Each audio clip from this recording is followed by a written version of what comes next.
అందరికీ నమస్తే. నేను మీ Joshna Dileep. Welcome back to Jodi cuisines garden. ఈరోజు వీడియోలో ఎంతో టేస్టీ అయిన మటన్ కర్రీని చూపించబోతున్నాను. క్విక్‌గా, సింపుల్‌గా ప్రెషర్ కుక్కర్‌లో పచ్చి మసాలాని యూజ్ చేసి ఏ విధంగా తయారు చేయాలో చూసేద్దాం.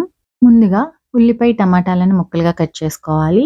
దానికి తోడుగా 2 స్పూన్ల ధనియాలు, 1 స్పూన్ జీలకర్ర, 4 లవంగాయలు, చిన్న ముక్క దాల్చిన చెక్క, 1 స్పూన్ మిరియాలు. మిరియాలనేది ఖచ్చితంగా వేసుకోండి, చాలా బావుంటుంది. స్టార్ పువ్వు, 2 యాలక్కాయలు, 1 స్పూను నువ్వులు. ఇవన్నీ ఒక మిక్సీ జార్‌లో వేసుకొని కొద్దిగా వాటర్ పోసుకొని మెత్తని పేస్ట్ కింద పట్టుకొని పక్కన పెట్టుకోవాలి.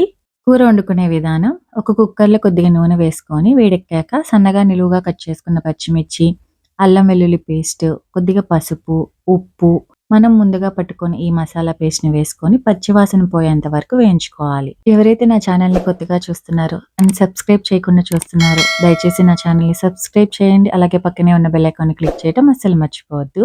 తర్వాత కూరకి ఎంత కారం అయితే పడుతుందో అంత కారం వేసేసుకొని దీన్ని కూడా పచ్చివాసన పోయేంత వరకు వేయించుకోవాలి. అంటే నూనె పైకి తేలేంత వరకు వేయించుకోండి. ఈ విధంగా నూనె అనేది పైకి తేలిన తర్వాత మనం మటన్ అనేది యాడ్ చేసుకోవాలండి. మటన్ అనేది ఎప్పుడైనా సరే మరీ చిన్న ముక్కలుగా కట్ చేపించుకోకూడదు. మరీ పెద్ద ముక్కలుగా కట్ చేపించుకోకూడదు. కూర వండుకునే దానిలో మీడియం పీసెస్ అయితే పర్ఫెక్ట్‌గా ఉంటుంది. ఈ విధంగా మటన్ అనేది యాడ్ చేసిన తర్వాత మిక్సీ జార్‌లో కొద్దిగా నీళ్లు వేసి తొర్లించి ఆ నీటిని మాత్రమే వేయండి. మరీ ఎక్కువ నీరు అనేది వేయొద్దు. మటన్ నుంచి కూడా కొద్దిగా నీరొస్తుంది. ఈ విధంగా మసాలా మొత్తం ముక్కలకు పట్టేటట్టు కలుపుకొని లో ఫ్లేమ్‌లో 5-7 విజిల్స్ వచ్చేంత వరకు ఉడికించుకుంటే సరిపోతుంది. ఎప్పుడైనా సరే ప్రెషర్ కుక్కర్ పెట్టేటప్పుడు లో ఫ్లేమ్‌లోనే పెట్టుకోండి. లేదంటే వాటర్ అంతా బయటకొచ్చేస్తుంది. దానివల్ల మనకి మటన్‌లో ఉన్న ఫ్లేవర్ అంతా బయటకి వెళ్ళిపోతుంది. ఈ విధంగా ప్రెషర్ పోయిన తర్వాత మాత్రమే మూత తీయండి. ఈ విధంగా ప్రెషర్ పోయిన తర్వాత ఒకసారి కూర అనేది టేస్ట్ చేసి ఉప్పు, కారం, మసాలా అనేది పర్ఫెక్ట్‌గా సరిపోయిందా లేదా అనేది చెక్ చేసుకోండి.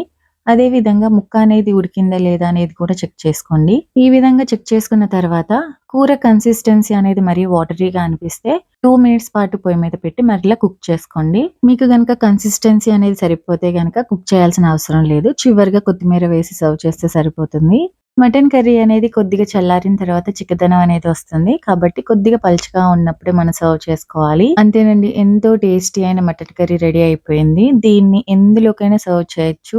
రైస్‌లోకి, రోటీలోకి, నాన్స్‌లోకి, చపాతీలోకి ఎందులో సర్వ్ చేసినా చాలా బావుంటుంది. మరి ఈ రెసిపీ మీకు నచ్చిందా? నచ్చితే గనక ఖచ్చితంగా ట్రై చేయండి. ట్రై చేసి మీ ఫీడ్‌బ్యాక్‌ని కామెంట్ ద్వారా తెలియచేయండి. మళ్ళీ మరో కొత్త వంటకంతో మళ్ళీ కలుద్దాం. అంతవరకు సెలవు. నమస్కారం. Signing off. నేను మీ జోష్నా దిలీప్.